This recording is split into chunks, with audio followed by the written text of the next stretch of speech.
नमस्कार दोस्तों। सबसे पहले मैं अपने YouTube channel shine English grammar में आप सभी लोगों का हार्दिक स्वागत करता हूं। दोस्तों, आज मैं आप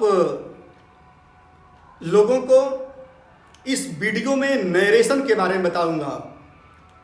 नरेशन, जैसा कि आप लोग जानते हैं कि यूपी बोर्ड और एयरफोर्स, नेवी और जिन प्रतियोगी परीक्षाओं में अंग्रेजी पूछी जाती है उसमें बहुत ही इम्पॉर्टेंट होता है। दोस्तों, मैं नरेशन थोड़ा सा बड़ा होने के कारण इसकी कई पार्ट में वीडियो बनाऊंगा और मैं ये कोशिश करूंगा कि आप लोगों को मेरी नरेशन की वीडियो देखने के बाद किसी भी परीक्षा में जिसमें नरेशन आता है आप लोग उसको जरूर हल करेंगे, ये मुझे आशा ही नहीं पूर्ण विश्वास है। और इस वीडियो को देखने के बाद आप लोगों को नरेशन की कोई भी दूसरी वीडियो देखने की जरूरत नहीं पड़ेगी। तो नरेशन कई पार्ट में बनेगा, आप लोग सभी पार्ट नरेशन के जरूर देखिएगा। दोस्तों, नरेशन शब्द लैटिन भाषा के नरेट शब्द से बना है, जिसका अर्थ होता है कहना। अब हम जानेंगे कि नरेशन की परिभाषा क्या होती है, तो आप लोग ख्याल करिएगा इसका डेफिनेशन क्या होता है। किसी भी वक्ता के द्वारा कही हुई बात कथन कहलाती है। एक बार फिर से आप लोग ख्याल करिएगा, किसी भी वक्ता के द्वारा कही हुई बात कथन कहलाती है। वक्ता का मतलब होता है जो भी बोलता है, जो भी आदमी या औरत बोलने वाले होते हैं, कुछ बोलते हैं, उन्हीं को हम कहते हैं जो बोलने वाले होते हैं। आदमी हो, औरत हो, लड़का हो, लड़की हो, इन्हें ही हम कहते हैं वक्ता। तो कह रहा है किसी भी वक्ता के द्वारा कही हुई बात कथन कहलाती है।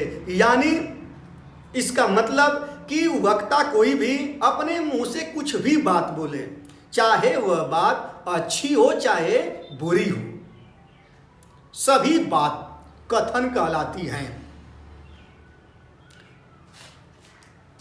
अब हम जानेंगे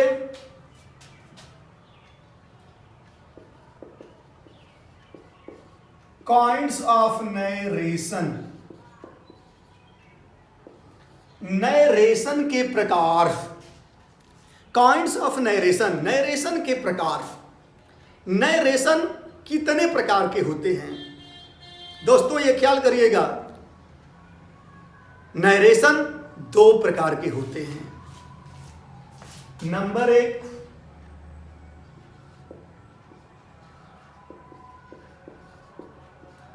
डायरेक्ट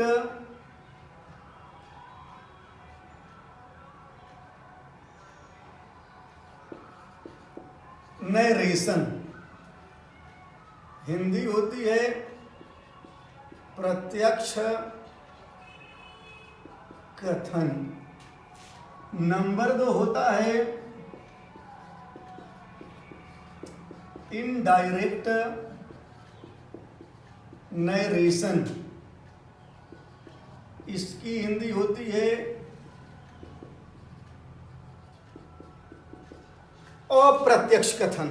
ख्याल करिएगा दोस्तों, नरेशन दो प्रकार के होते हैं। नंबर एक, डायरेक्ट नरेशन। इसे हम डायरेक्ट स्पीच भी बोलते हैं। ख्याल करिएगा इसको, डायरेक्ट नरेशन, प्रत्यक्ष कथन, इसे हम डायरेक्ट स्पीच भी कहते हैं।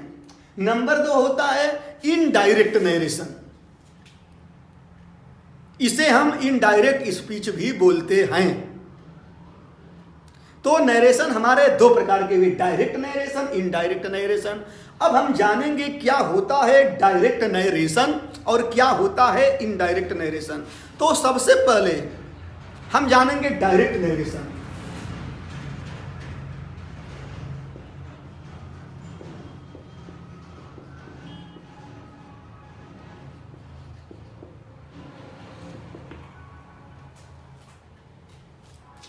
डायरेक्ट नरेशन क्या होता है? देखिए इसकी परिभाषा, जब किसी वक्ता के द्वारा कही हुई बात को ठीक हम उसी के शब्दों में कह देते हैं तो उसे हम डायरेक्ट नरेशन कहते हैं। एक बार फिर से ख्याल करिएगा, जब किसी वक्ता के द्वारा कही हुई बात को ठीक हम उसी के शब्दों में कह देते हैं तो उसे हम डायरेक्ट नरेशन कहते हैं। जैसे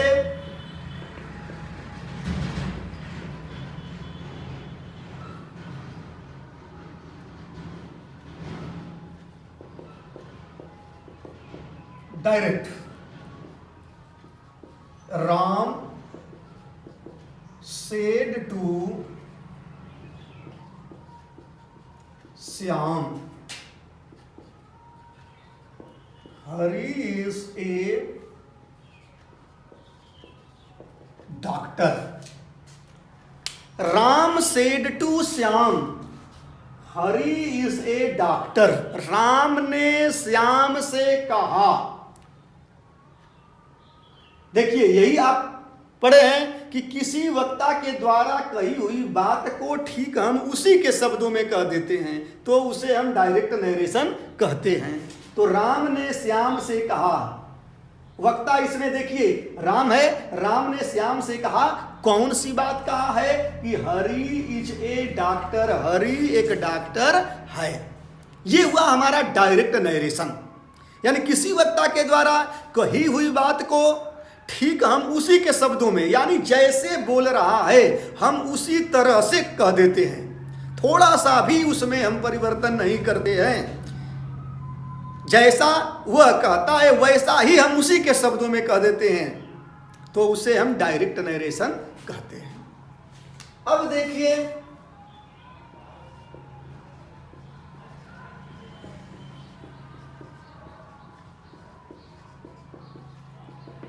इनडायरेक्ट नरेशन, इसकी परिभाषा देखिए, जब किसी वक्ता के द्वारा कही हुई बात को बदलकर हम अपने शब्दों में कह देते हैं तो उसे हम इनडायरेक्ट नरेशन कहते हैं। फिर से एक बार देखिए, जब किसी वक्ता के द्वारा कही हुई बात को बदलकर हम अपने शब्दों में कह देते हैं तो उसे हम इनडायरेक्ट नरेशन कहते हैं। एग्जाम्पल देखिए इसका,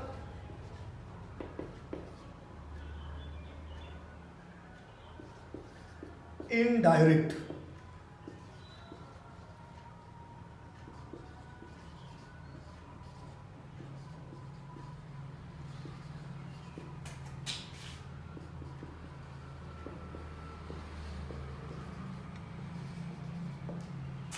Ram told Shyam that Hari was a doctor. देखिए इसमें वक्ता की बात को बदलकर हमने अपने शब्दों में कह दिया कि राम ने श्याम से कहा कि हरि एक डॉक्टर है, यानी उसको हमने अपने शब्दों में बदल दिया। तो जब किसी वक्ता के द्वारा कही हुई बात को बदलकर हम अपने शब्दों में कह देते हैं तो उसे हम इनडायरेक्ट नरेशन कहते हैं। इसमें देखिए क्या होता है, जब हम इनडायरेक्ट नरेशन बनाते हैं तो जो हमारा इन्वर्टेड कामा होता है सबको हटा देते हैं, इसको ख्याल करिएगा। एक बार आप फिर से समझिए, डायरेक्ट नरेशन, इनडायरेक्ट नरेशन, जब किसी वक्ता के द्वारा कही हुई बात को ठीक हम उसी के शब्दों में कह देते हैं तो उसे हम डायरेक्ट नरेशन कहते हैं, और जब किसी वक्ता के द्वारा कही हुई बात को बदलकर हम अपने शब्दों में कहते हैं तो उसे हम इनडायरेक्ट नरेशन कहते हैं। जैसे मान लीजिए एग्जाम्पल एक लीजिए, दो लड़की हैं, सीता और गीता। सीता और गीता दोनों एक साथ बाजार जाती हैं। वहीं पे गीता का कोई सहेली रीता मिल जाती है। रीता सीता से कहती है कि आज तुम हमारे घर चलो। तो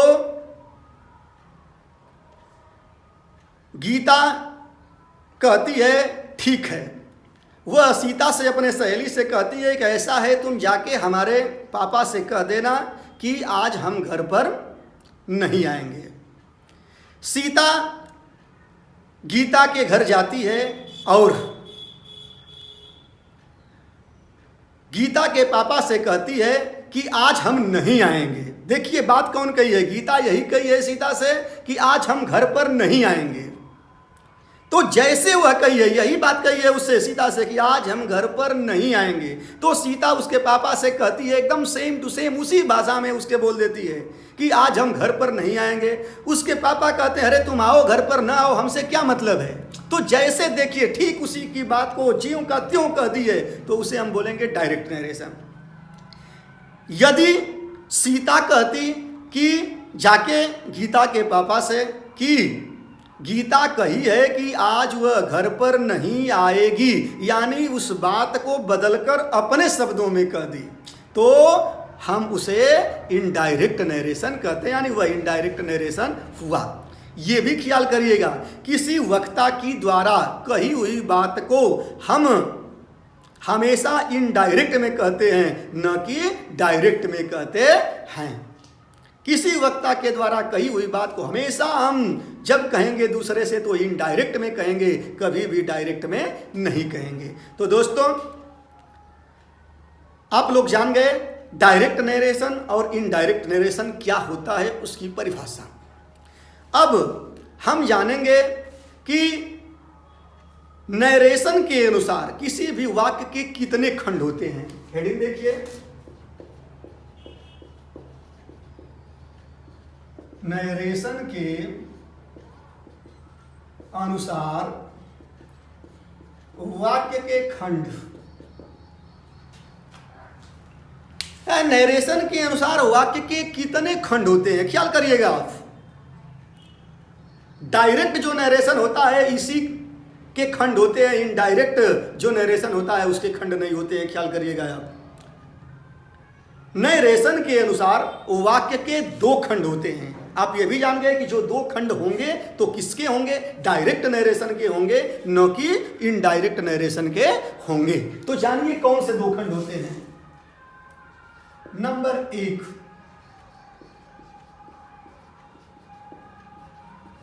रिपोर्टिंग वर्ब। संक्षेप में इसको हम बोलते हैं और भी। हिंदी होती है कहने वाली क्रिया। ख्याल करिएगा, नरेशन के अनुसार वाक्य के दो खंड होते हैं। नंबर 1 होता है रिपोर्टिंग वर्ब, संक्षेप में इसको बोलते हैं आरवी। हिंदी होती है कहने वाली क्रिया। देखिए रिपोर्टिंग वर्ब को हम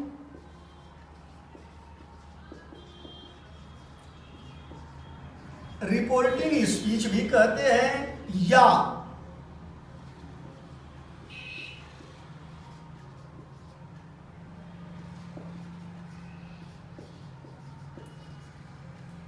इंट्रोड्यूसिंग स्पीच भी कहते हैं। ख्याल करिएगा फिर से, रिपोर्टिंग वर्ब इसी को हम रिपोर्टिंग स्पीच भी कहते हैं या इंट्रोड्यूसिंग स्पीच भी कहते हैं। रिपोर्टिंग वर्ब को संक्षेप में बोलते हैं हम आरवी और हिंदी होती है इसकी कहने वाली क्रिया। नंबर 2 होता है हमारा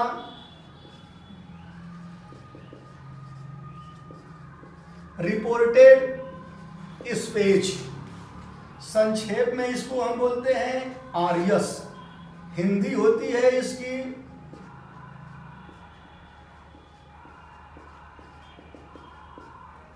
कही हुई बात।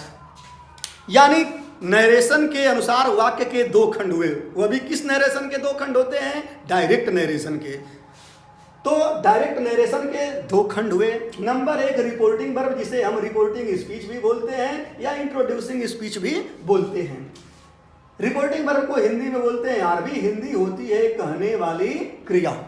नंबर दो होता है रिपोर्टेड स्पीच, संक्षेप में इसको बोलते हैं आरएस, और हिंदी होती है कही हुई बात। ये आप लोग ख्याल करिएगा कि जब हम आगे बढ़ेंगे, जब डायरेक्ट से इनडायरेक्ट जब बनेगा, तो केवल हम उसमें आरबी और आरएस का नाम लेंगे, फुल फॉर्म का नाम नहीं लेंगे। तो आप लोग जान जाइए कि आरबी क्या होता है, आरएस क्या होता है। अब हम जानेंगे कि जब वाक्य के दो खंड हुए तो किसको हम रिपोर्टिंग वर्ब कहते हैं वाक्य में, और किसको कहते हैं रिपोर्टेड स्पीच।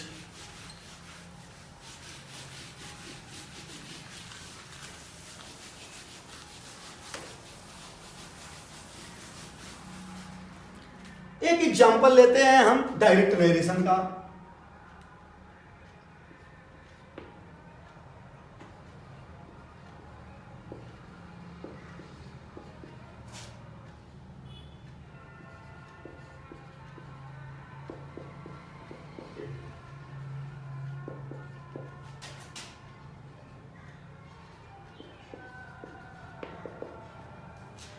देखिए, डायरेक्ट नरेशन का हमने एक वाक्य लिया, Ram said to Shyam Hari is a doctor.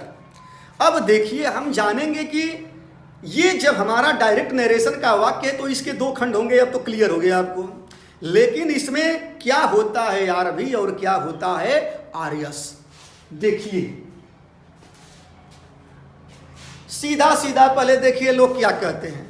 यही कहते हैं कि इन्वर्टेड कामा के जो बाहर का होता है उसे हम कहते हैं आरबी, और इन्वर्टेड कामा के जो अंदर का होता है हम इसको कहते हैं आरएस। ख्याल करिए, जो इन्वर्टेड कामा के बाहर का होता है, यानी राम सेड टू श्याम, देखिए इन्वर्टेड कामा से बाहर है तो इसको हम बोलते हैं आरबी, और इन्वर्टेड कामा के अंदर है हरि इज ए डॉक्टर, इसको बोलते हैं आरएस। अब थोड़ा सा इसको विस्तार से आप जानिए। देखिए, इसमें जो मेन आरबी हमारा होता है, ये सेड टू, इसको हम बोलते हैं, ये जो हमारा मेन होता है रिपोर्टिंग वर्ब। ये जो हमारा इसमें देखिए राम है,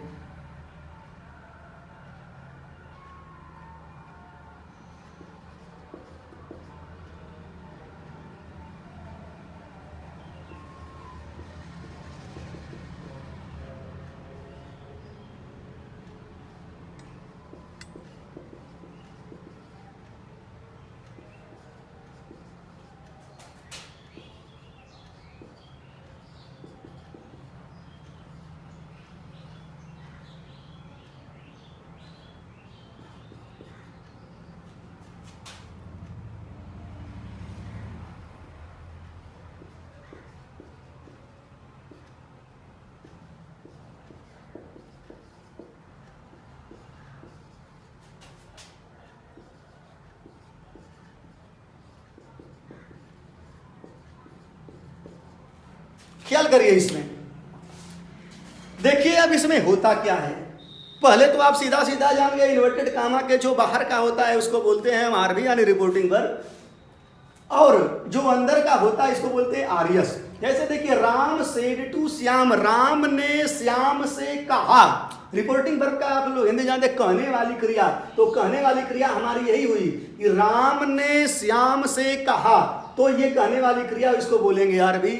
और राम ने श्याम से कहा, क्या कहा, कौन सी बात, कि Hari is a doctor, Hari एक डॉक्टर है। तब बात कौन कहा है, राम ने श्याम से कहा, तो बात कौन सी कहा है, यही बात कहा है कि हरि एक डॉक्टर है। तो जो बात कहा है आप यही जानते हैं, आरएस बोलते हैं, जो कही हुई बात होती है रिपोर्टेड स्पीच। तो ये तो हुआ राम ने श्याम से कहा, यानी कहने वाली क्रिया हुई, तो ये हुआ आरबी, और ये हुआ हमारा कही हुई बात, राम ने श्याम से क्या कहा है, हरि एक डॉक्टर है। तो ये हुआ हमारा आरएस। लेकिन अब इसको हम विस्तार से जानते हैं। देखिए क्या होता है, देखिए मेन जो सेड टू होता है, सेड टू को ही हम बोलते हैं रिपोर्टिंग वर्ब, ये हमारा होता है। जो राम होता है ये होता है रिपोर्टर। इसमें ख्याल करिए, ये जो है राम, ये है हमारा रिपोर्टर यानी कहने वाला, या यही इसी को हम कह देते हैं subject of the reporting verb, यानी रिपोर्टिंग वर्ब का ये कर्ता होता है। ख्याल करिए, जो यहां पर सब्जेक्ट होता है ये रिपोर्टिंग वर्ब का सब्जेक्ट होता है, इसे हम बोलते हैं रिपोर्टर या subject of the reporting verb. और इसके बाद देखिए जो कर्म आता है, कर्म इसमें देखिए श्याम है, यह होता है object of the reporting verb, यानी रिपोर्टिंग वर्ब का कर्म। फिर से एक बार देखिए, अब ये जान लीजिए जो शुरू में है ये होगा रिपोर्टर, या इसी को कहेंगे subject of the reporting verb. जो सेड टू हमारा है ये हमारा है, जो सेड है, सेड जो होता है हमारा ये होता है रिपोर्टिंग वर्ब। और जो अगर टू के बाद जो कर्म आ जाता है वह होता है हमारा object of the reporting verb, यानी रिपोर्टिंग वर्ब का कर्म। तो ये हमारा देखिए, इनसे जुड़े होने के कारण पूरे को हम सीधा सीधा कर देते हैं आरबी। लेकिन जानिए इसमें कि जो वह होता है शुरू में जो सब्जेक्ट होता है उसको बोलते हैं रिपोर्टर या subject of the reporting verb, और जो कर्म होता है इसके टू के बाद उसको हम बोलते हैं object of the reporting verb. और इसमें आप जान ही गए कि जो इन्वर्टेड कामा के अंदर का है इसको हम बोलते हैं आरएस यानी रिपोर्टेड स्पीच। थोड़ा सा ख्याल ये भी करिएगा कि ऐसे भी दे सकता है हमारा राम सेठ, श्याम, हरी इज ए डॉक्टर। ख्याल करिएगा, ऐसे भी डायरेक्ट का वाक्य दे सकता है राम सेठ। देखिए यदि यहां पर हमारा कर्म न दिया हो आरबी में, यदि डायरेक्ट नरेशन का जो आरबी होता है आरबी में यदि कर्म न दिया हो, और यदि आर्यस में कोई नाउन दे दे उसके बाद कामा का चिन्ह लग जाए, तो ये हमारा जो होता है ये आर्यस का नहीं होता है, ये यहाँ का हमारा रिपोर्टिंग वर्ब का क्या होता है, ऑब्जेक्ट होता है। और जब इनडायरेक्ट बनाते हैं तो हम इसको ले जाते हैं यहाँ पे रिपोर्टिंग वर्ब का, इसको कर्म बनाते हैं। ख्याल करिएगा, इसको ऐसे भी वाक्य देगा, या इसी को ऐसे भी पलट के दे सकता है Ram said Hari is a doctor, Shyam ऐसे भी दे सकता है। यानी पहले हरी इज ए डॉक्टर लिखिए, देखिए यहां पर कर्म नहीं दिया है, हमारा रिपोर्टिंग वर्ब का कर्म नहीं है, और ये वाक्य लिख के कामा दे के फिर कोई नाउन लिख दे।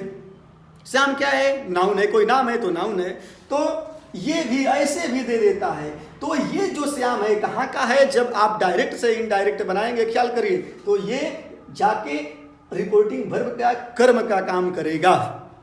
अगर जो नहीं लोग जानते हैं, केवल यही जानते हैं कि जो इन्वर्टेड कामा के अंदर का होता है आर्यस होता है और जो बाहर का होता है आरबी होता है, तो उन्हीं को बनाने में दिक्कत होगी।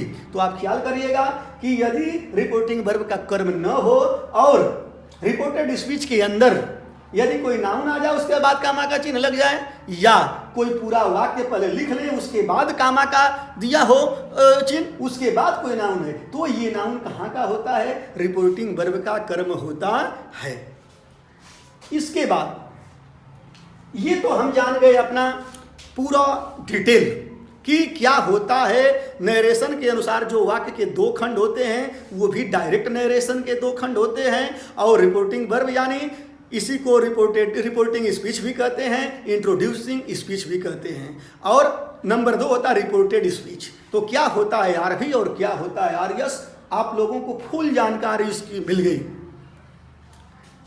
ये ख्याल करिएगा थोड़ा सा कि ये जो हमारा रिपोर्टिंग वर्ब होता है, ये रिपोर्टिंग वर्ब हमारा शुरू में भी हो सकता है, बीच में भी हो सकता है, और अंत में भी हो सकता है। ख्याल करिएगा, ये नहीं जरूरी है कि हमारा केवल रिपोर्टिंग वर्ब शुरू में ही होगा। रिपोर्टिंग वर्ब शुरू में भी हो सकता है, बीच में भी हो सकता है और अंत में भी हो सकता है। देखिए आप सामने सिद्ध कर देते हैं कैसे शुरू में भी, बीच में भी और अंत में कैसे हो सकता है। ख्याल करिएगा इसको।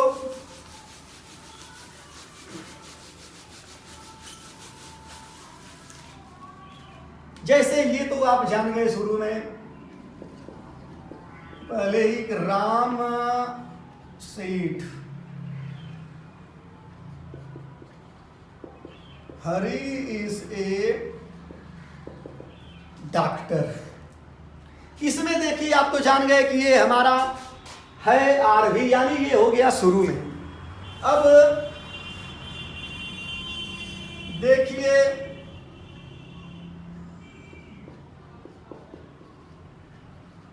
हरी इज ए डॉक्टर,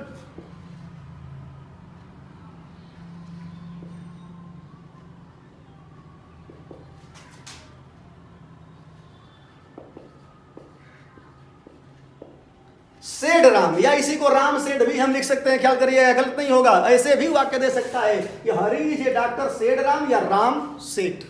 तो इसमें देखिए ये हमारा है आर्यस और ये हमारा है RB.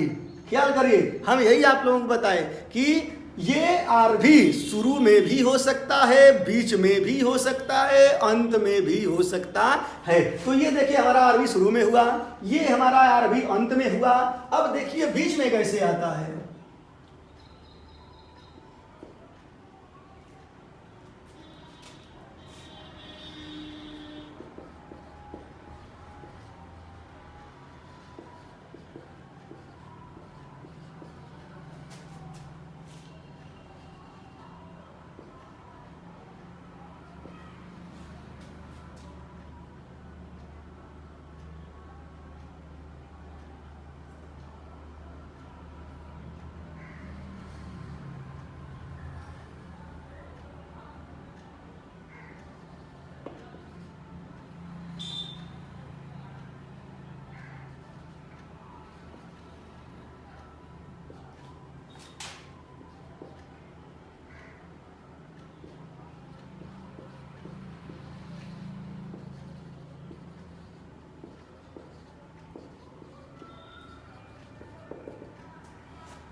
He is ready to help you, said Ram, because you are my brother। इसमें ख्याल करिए, इस वाक्य में देखिए सेड राम, हमारा आरबी है ये सेड राम,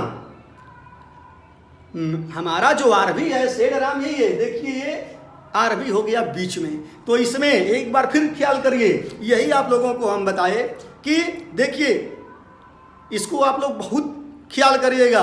ये नहीं है कि केवल आप जान गए कि जो आरबी होता है शुरू में ही आता है, ऐसी बात नहीं है। वह आरबी शुरू में भी हो सकता है। तो आप लोग देख लीजिए कि इसमें शुरू में है आरबी राम से।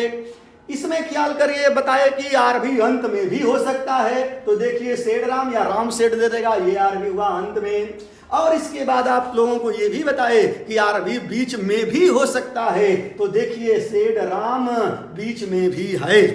तो आप जान जाइए कि आरबी शुरू में भी हो सकता है, बीच में भी हो सकता है, अंत में भी हो सकता है। तो आपको डायरेक्ट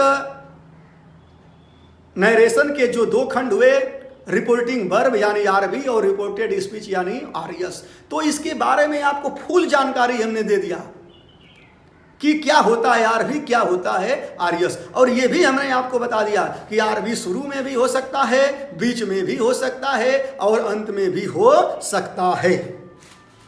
अब आगे बढ़ते हैं। अब जानेंगे नरेशन के आधार पर वाक्य।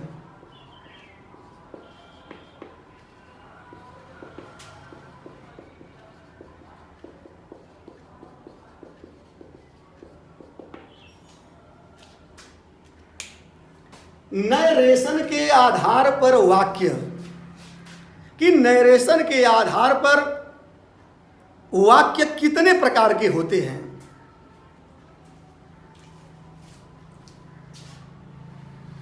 तो हमको ये जानना है कि नरेशन के आधार पर या नरेशन के अनुसार वाक्य कितने प्रकार के होते हैं। तो जान लीजिए, नरेशन के अनुसार वाक्य यानी अकॉर्डिंग टू नरेशन, नरेशन के अनुसार वाक्य कितने प्रकार के होते हैं?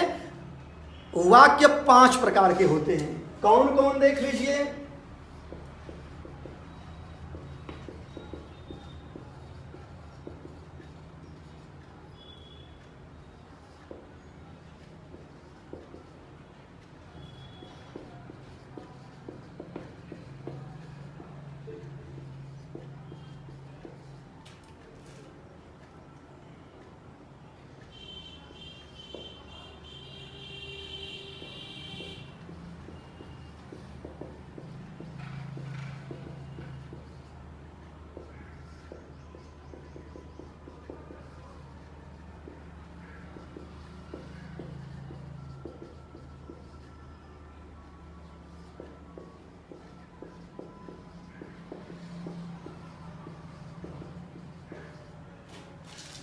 ख्याल करिएगा, नरेशन के अनुसार वाक्य 5 प्रकार के होते हैं।